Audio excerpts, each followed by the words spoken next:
everybody who's watching. My name is Amanda Montgomery. I'm the manager of community health education at Heartland Health Centers. And I'm really excited to be here today with Dr. Cory Blum and Dr. Anuj Shaw from Howard Brown and Heartland Health Centers to have a conversation about what you need to know about gender confirmation and all the details around that. So I'm really excited to get started. Before we do, I just want to let everybody know if you're watching and you have any questions, you can put them in the chat and we will answer them at the end or reach out to you if need be.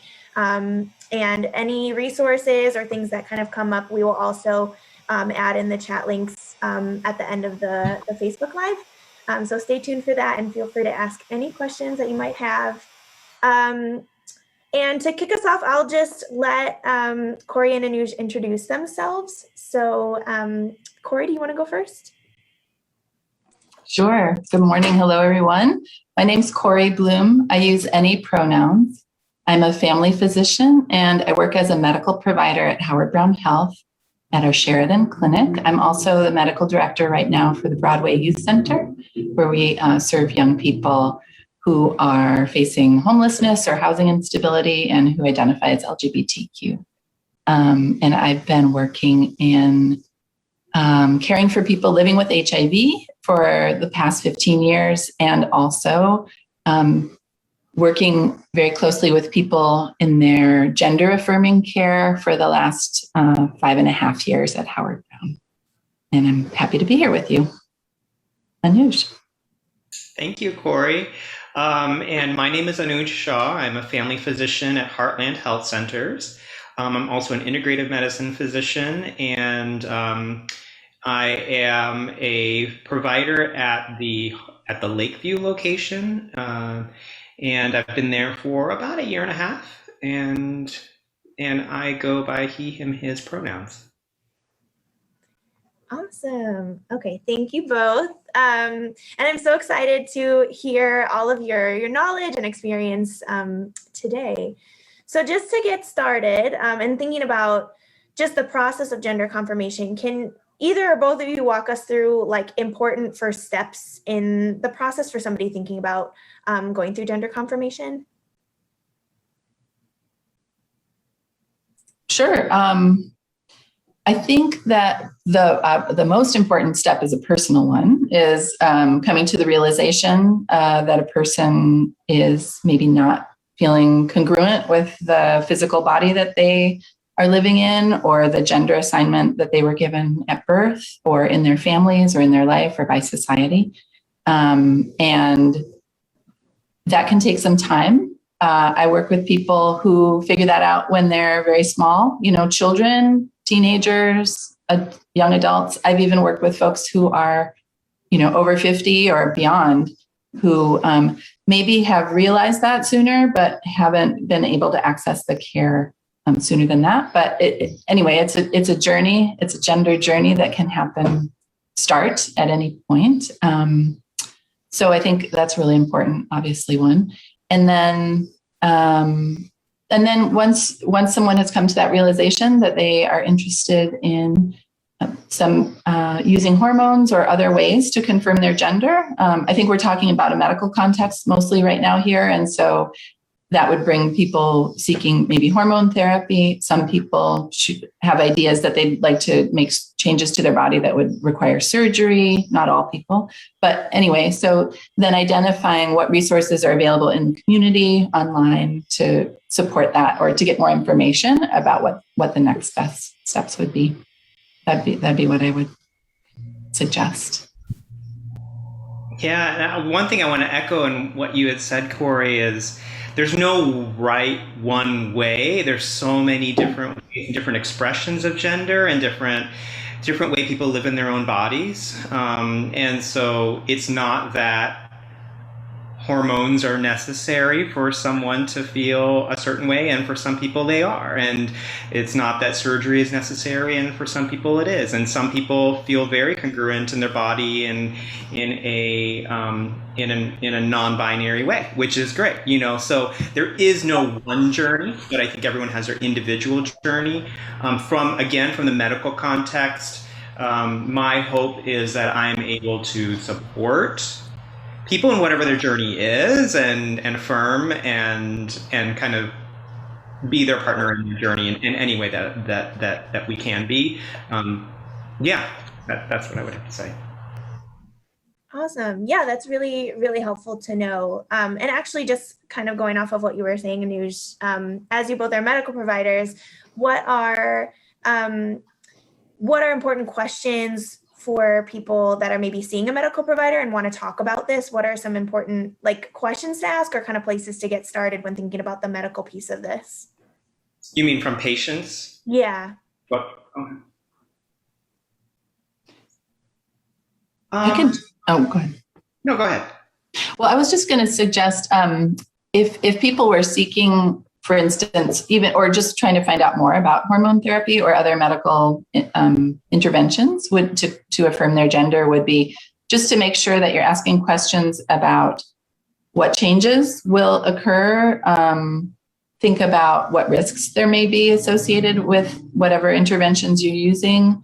And at Howard Brown, where I work, we use an informed consent model for people who are 18 and over, meaning that people wouldn't need to have a therapist approve it or any pre-work done. Generally, people can come into their first visit, review the informed consent with their provider, and start hormones the same day if they wish to do that.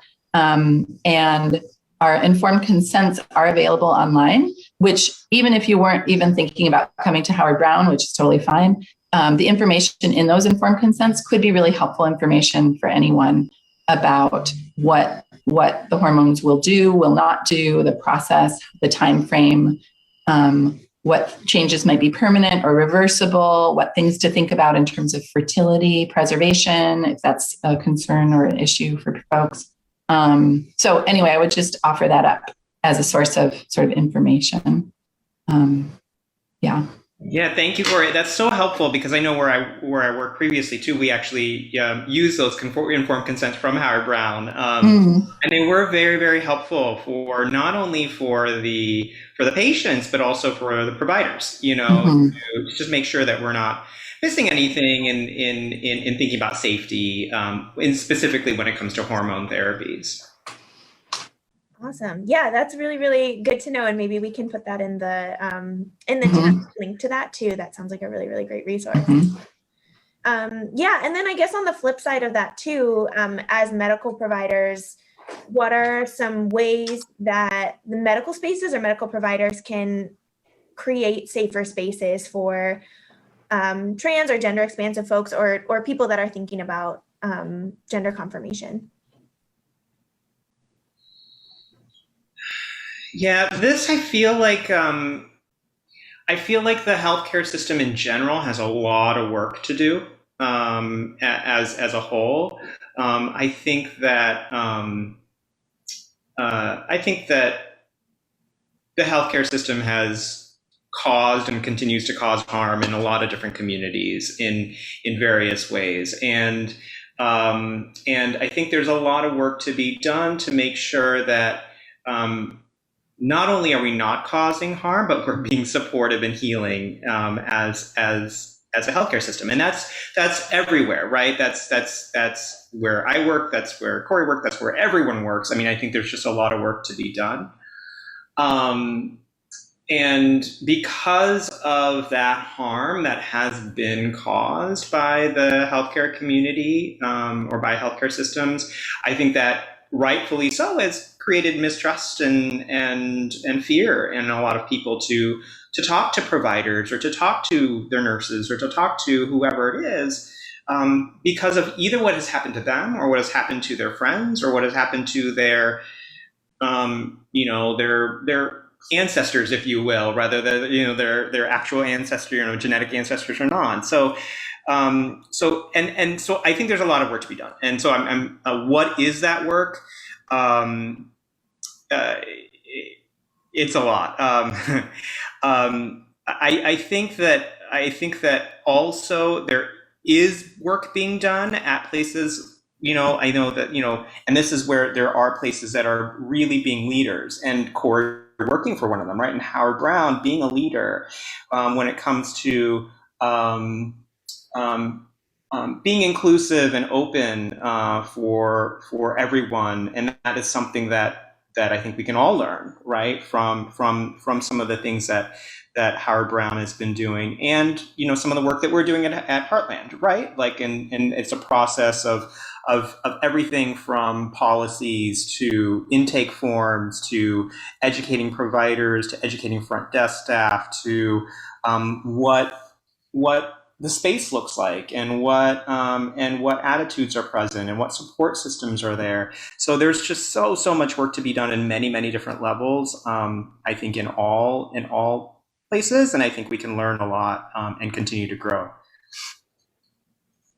I agree, Anuj, with everything you've said. I also just want to acknowledge that right now, politically, our country in the United States is at a really harmful sort of a junction, I think, where there's a lot of anti-trans activism going on. And the people who are anti-trans are pushing through legislation in many states around this country that would remove medical care as an option for trans and gender expansive people. So as much as we can do both to fight against that, those harmful and deadly legislation, but also to create safe spaces for folks where they know that they can receive respectful care is of the utmost importance right now. And there are some sort of probably best practices that if you were interested in making changes in the health center or clinic where you're working, or if you're seeking care somewhere, if you're a community member looking for care, these are some things that you might think about looking for. I don't have them all memorized, but things like making sure that the space respects, and the people there, the staff respect your pronoun. Find out, and this is basic, but find out what your pronouns are and use them, and your name, and use it respectfully.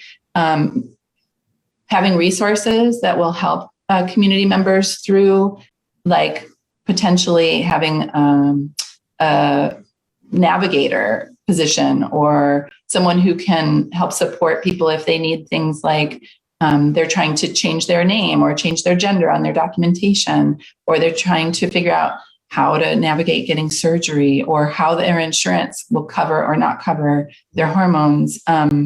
There's a lot of, all these logistical things that already exist, unfortunately, in medicine right now, and healthcare can be, there's layers upon that. So having the knowledge in your institution and having people available to support spreading that knowledge and information can be really helpful. There is, I mentioned Howard Brown's resources online, the informed consent. There's also the University of California at San Francisco has a great center and online resources, both for people seeking care and for providers. And I hope we can put that in the chat. It's the Ucsf Transgender Care Center. And so I would point to that. There are definitely LGBTQ centered community health centers around the country, besides what we're doing here in Chicago, who also could be resources if you live elsewhere, or if you're looking for more resources for yourself online. So places like Fenway, Whitman Walker, Callan Lord is a place in New York City. There are others, I just don't know them off the top of my head, but these are places that are have created these safe spaces. So they are places to maybe make connections, or if you're setting up care. The other thing is for medical providers and staff, the WPATH guidelines include medical guidelines. So it's an international standard for caring for people who are trans or gender expansive. It includes medical standards. And I think it might also include maybe some guidance or at least resources on creating spaces. The other thing I'll just mention is that Howard Brown does do training and education for providers. So if you are a healthcare provider or someone interested in learning more about learning how to practice gender affirming language or other resources such as that, you could reach out to our education department at Howard Brown and see how we could help support. Awesome. Cory, oh, sorry. I was going to say, Cory, that also brings up something we were kind of chatting about before, is when I go to national conferences and we're talking about inclusive care and affirming care, something that often comes up is, this is Facebook Live, so there could be people watching who aren't in Chicago, and folks who are living in rural spaces in the country or places that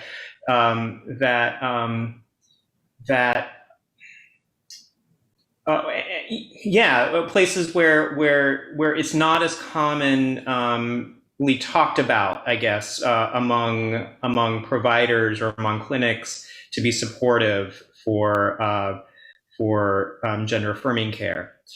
And it kind of brings up two questions for me. One is, kind of questioning the whole why is it that we have to do this anyway, right? Meaning we as providers, why is gender affirming care or something of that nature housed in a medical space? And are we over medicalizing something that should be just what people do, right?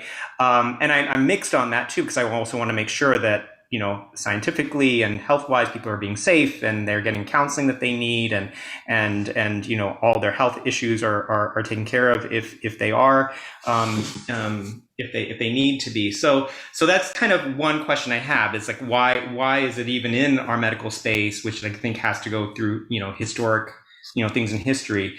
And then the second piece is what is it that patients or people who don't live in an urban area where can they go? What can they do? And I have thoughts about that, but I would like to hear from what you have to say about that, Cory. Unmute. Okay. To your first question, Anuj, the medicalization, I would say, obviously some of this, like surgery, probably does need to be in a medical space because it's really, potentially, surgery, invasive surgery. So you wouldn't want folks, probably for safety reasons, to try to do that for themselves. Although I'm sure that people have tried because they haven't been able to get access to surgery, which is tragic. But hopefully we're moving past that or through that in at least in a lot of states. I think there are, and there definitely are people who use hormones that are not engaged in medical care and are getting them from community sources, from friends, maybe, buying them from people outside of a medical context. So people will do what they need to take care of themselves. But I think some of the reasons why it is helpful to engage with this through a medical provider would be one would be like that, that what you're getting in that vial, whether it's estrogen or testosterone or the pills, that you're taking, is actually what it's purported to be. So just because of all the regulation of drugs and prescription pharmaceuticals, et cetera, it will be what it says. And you can get the information, for instance, through like that informed consent model. You can really get a lot of just factual information about risks and benefits by going through that process, being able to ask questions of someone who's been trained and is knowledgeable in providing this care. That would be a benefit. And then also getting, if there's monitoring that needs to be done. So for instance, for people who are using testosterone to affirm more of a masculine presentation, then using testosterone can potentially it does cause, it's going to get real medical for a minute, but it does cause hemoglobin levels, red blood cell levels to increase, the testosterone hormone. That's just something that it does in the body. And so checking on labs to see what that hemoglobin level is every few months or so, and maybe that goes to once a year, once you're stable on whatever regimen, but just to make sure that doesn't go too high, because if it goes too high, then people are at risk for having a stroke. Because the blood gets too thick and it can cause blockages of blood flow to the brain, which obviously is not something probably people want.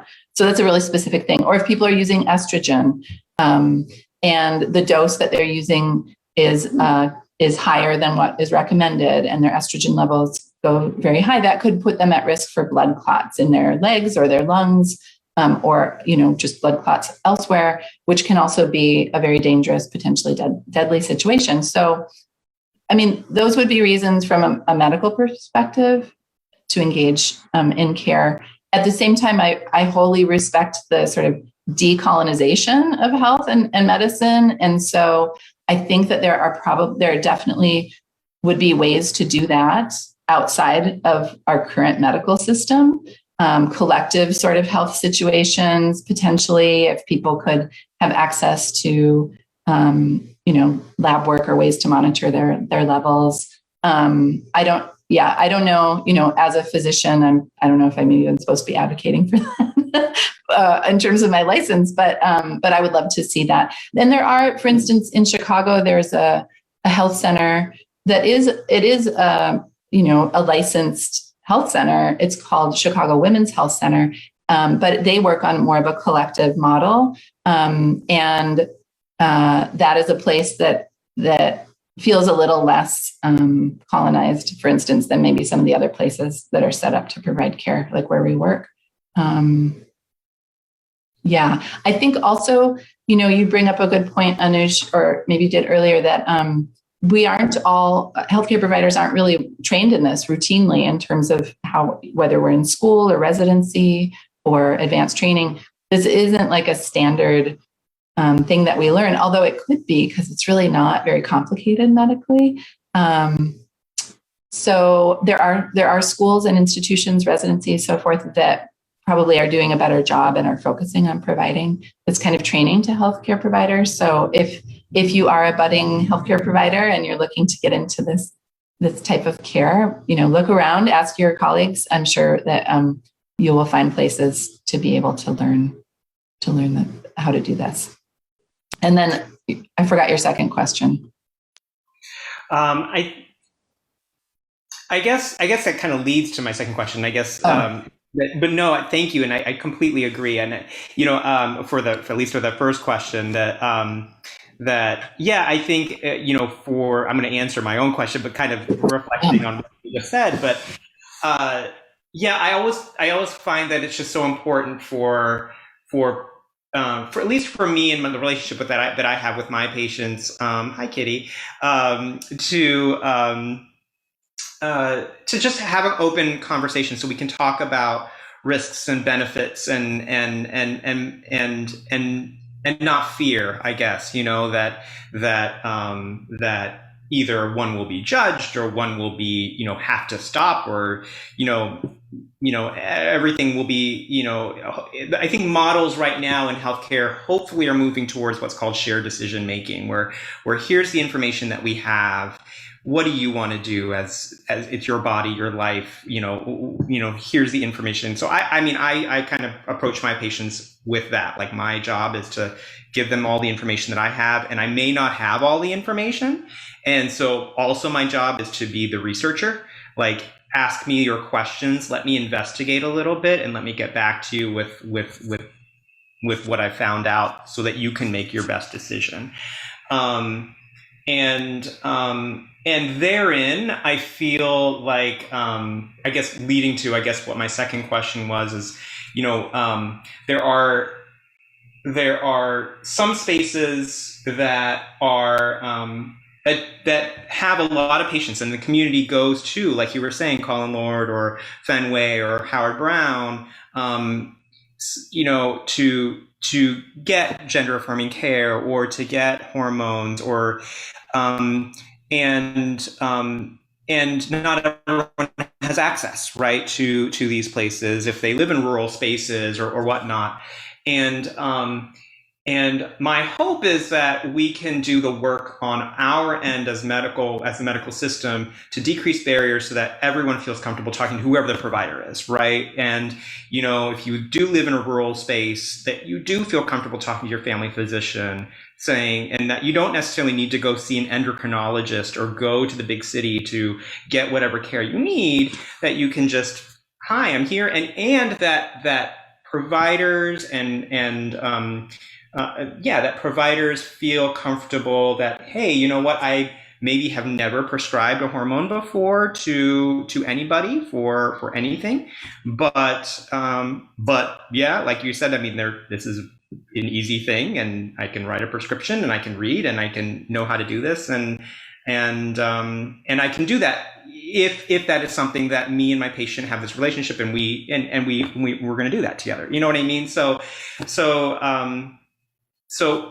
yeah, I'm hoping that, I mean, I guess my ideal and my ideas is that this is just available for everyone wherever their healthcare system is, in a safe manner, and that people can have the relationship with their doctors and their providers to do this wherever they are. Yeah, and I would say all that agree. And there are also a couple of other things. So there are some emerging online resources where this would be for people maybe who don't feel like going in person for care, or can't, or they're in like a rural space, or for whatever reason, or convenience. So they're online. I don't know, I'm not going to say the names because I haven't vetted their quality of care or whatever. But you could search them up and check them out. Basically, it seems like it's just you're online, and it's maybe a sort of telehealth, but I'm not even sure that you have a video conversation or a phone conversation. And you can access hormones and the things that you need for hormonal care via this online service. And then, of course, telehealth more generally, now that we've been through or are moving through this pandemic and have set up these new systems to access medical care remotely, that would be another great option for people in rural areas. Mm-hmm. That's a great point, and I have a question for you, Cory, and for you, Amanda, too. But with what you said, now we're doing so much telehealth, and I'm seeing so many of my patients, new patients, I'm seeing over video, and they could live quite far away from my clinic, and I'm still able to provide care. I do usually want to see them eventually, or make sure they can get labs or things like that. But so I guess, Cory, a question to you is this something that you guys are doing at Howard Brown? And then a question to Amanda is, who also runs our outreach and enrollment.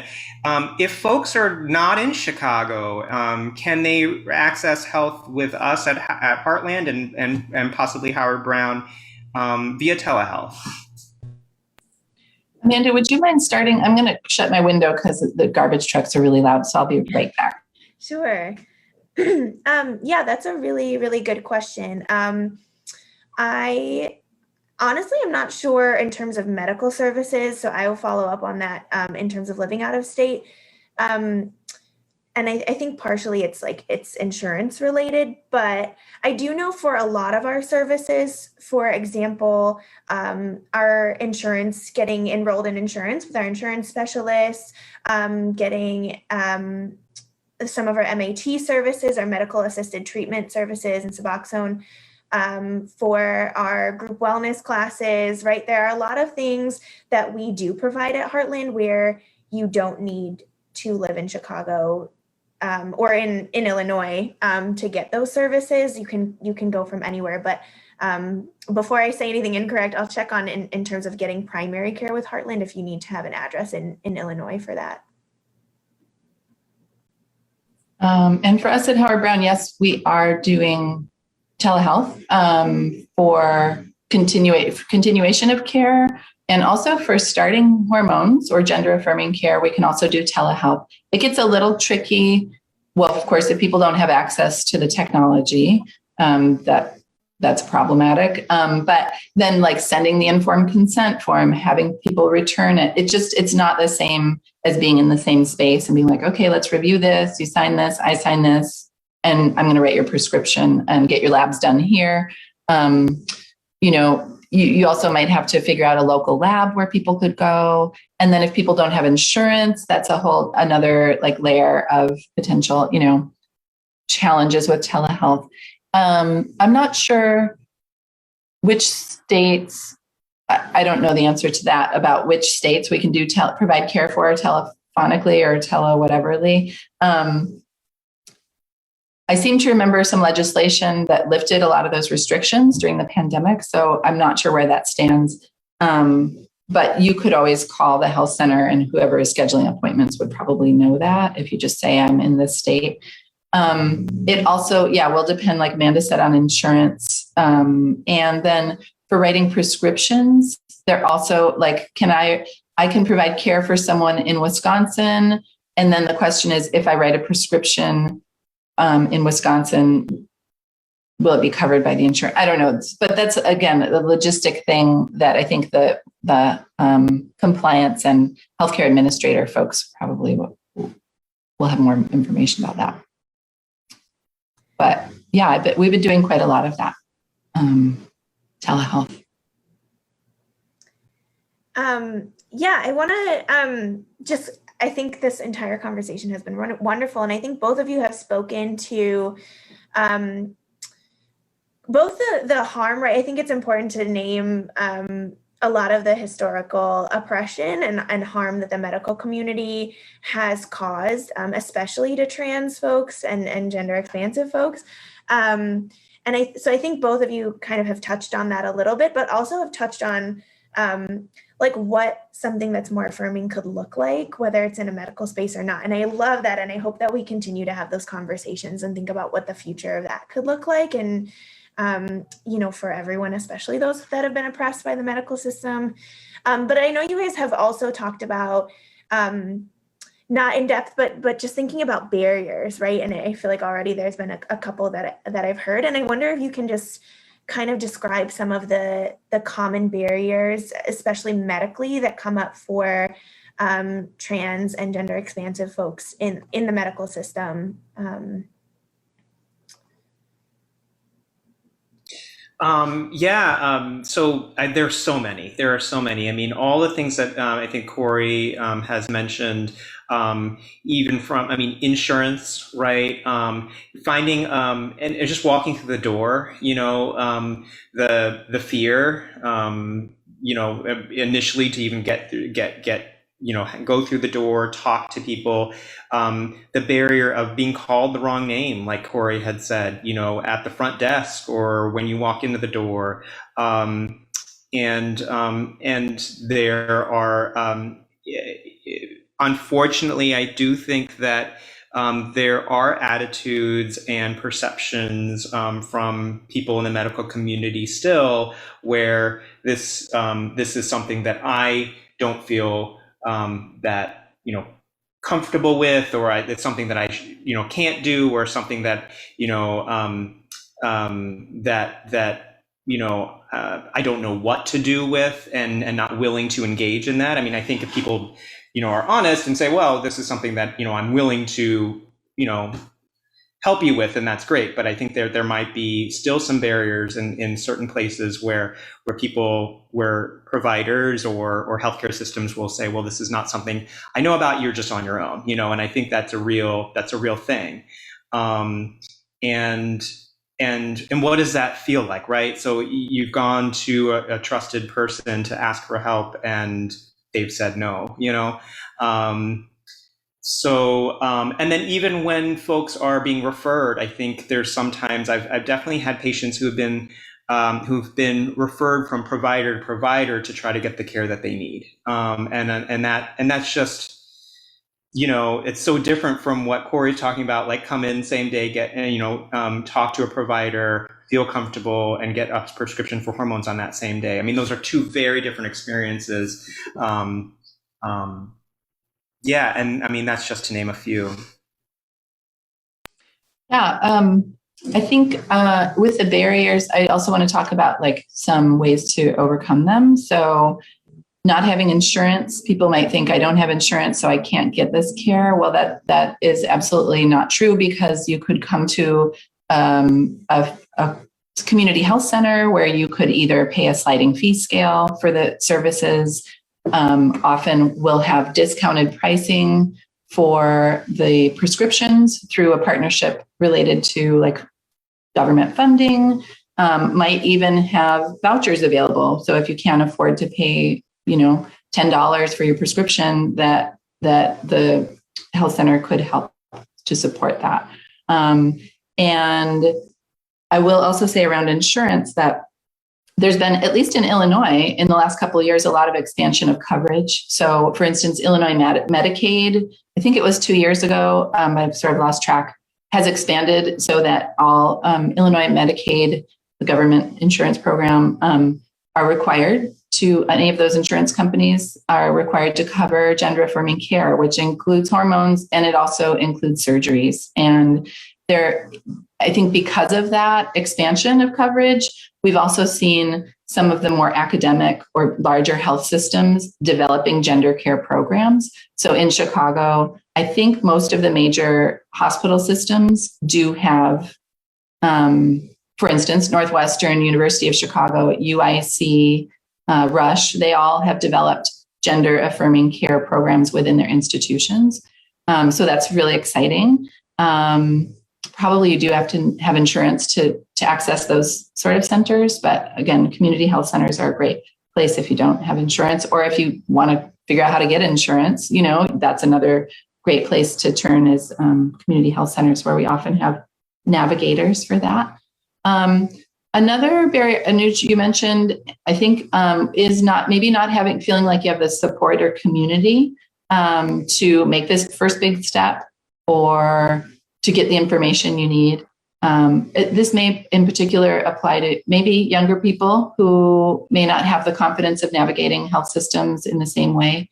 Again, not to say that younger people can't do that, but many may not have that experience or confidence. So there are also community outside of the medical system. There are also community organizations and groups and spaces where people can seek support in this process. So places like Brave Space Alliance in Chicago is a community-based organization that exists to support trans and gender expansive community members. There is, for instance, like I mentioned, name change and gender change process. There's a group in Illinois, and I'm sure in other places too. I'm just mentioning Illinois because it's my home spot.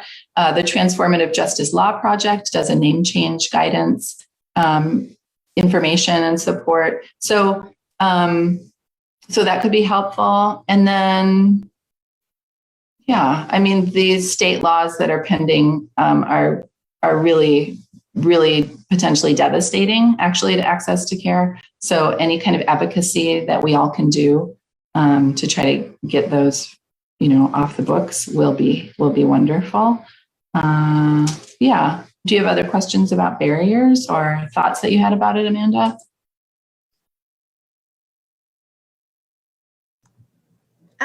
No, I think you both summed that up and provided some good resources, which is important, right? Like not just naming the barriers, but like how can we find support through those? So that's really great. And I want to move us just for time too. But I did have one other question about hormones and accessing hormones. So where can people access hormones safely? Because I know you have talked about community versus going into a medical space for hormones. I really recommend whenever possible that people get a prescription and get it filled at a pharmacy for their hormones or other medications they're using, just because of knowing what's in that vial or those pills. So you'd need to see someone who could write a prescription in that case. Anuj, do you have thoughts?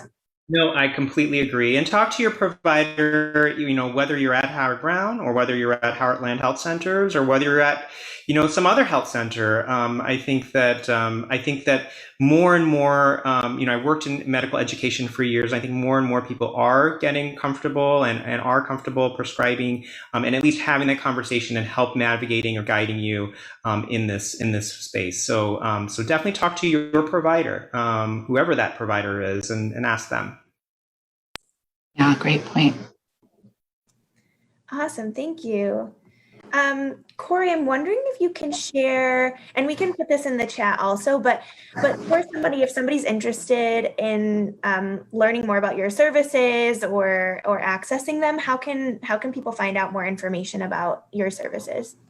Yeah, you can go to our website. It's howardbrown.org. I think there's a section that's about gender affirming care, and that would be a great place. I think I shared in our chat, Amanda, maybe you could share on the Facebook all the other resources I've mentioned. And yeah, that's what I would say. Awesome, thank you. Yeah, and we'll put all the resources in the chat, so I'll add those in once we're done. Yeah, and Anuj, can you tell us the same for Heartland? How can people access Heartland and make an appointment and access our services? Yeah, so similarly, heartlandhealthcenters.org is our website. You can also give us a call and make an appointment. We are seeing new patients, and we have health centers all throughout the north side of Chicago. So yeah, we're here and available. Awesome. And then Cory, actually, I forgot to mention this. For Heartland, you don't need to have insurance to be a patient with us or make an appointment. Do you need insurance to make an appointment at Howard Brown? You definitely do not need to have insurance to be seen at Howard Brown. We're a federally qualified health center like Heartland is, which means we get government support to provide care for people who don't have insurance. That's a lot of why we exist. And if you have insurance, we'd take you too. We're happy to see you if you have insurance as well. But we really exist to provide people with little or no insurance. So yeah, please. And we have health centers around the city, South Side, Humboldt Park, and the North Side, various locations. So you can also call 773-388-1600. That's our main number if you don't have access to the internet. And call and ask questions and make an appointment. I do want to also just say that I feel really like this is one of the most personally satisfying and nourishing and enriching areas of care that I've been involved with, is helping support people to confirm and affirm their gender. And so if there are any healthcare providers or wannabe healthcare providers in the audience, I really highly encourage you to incorporate this, maybe if not the sole purpose of your practice, like in the work that you're doing, or at least be informed by transgender health justice perspective as you move through your lives or whatever training you might do. Yeah, that's sort of my closing thoughts. Awesome, thank you. Anuj, not to put you on the spot, do you have anything else, that maybe that came up or that you want to mention before we end for today? No, I just want to thank Cory so much for being here with us. And I love the plug for federally qualified health centers. And yes, if you don't have insurance, please, come seek our care. And if you do have insurance, please seek our care, and we will help you get insurance if you are insurable. If you're not, doesn't matter. We're here to help. Awesome. Thank you both so much. Yeah, I want to thank you both so much. I know you're so busy, and I really, really appreciate you taking time out of your schedules to come and have this conversation. And I really hope that this is the beginning conversation of a lot more conversations that we and maybe more FQHCs around Chicago can have on this topic. So I Yes, I am so grateful for you both. Thank you. Thank you so much. And thanks everybody for watching. If you are watching and have other questions, I don't think there were any in the chat, but if you have any questions, feel free to leave them and we'll address them. But yeah, thank you all. And I hope that everyone has a great rest of their Tuesday.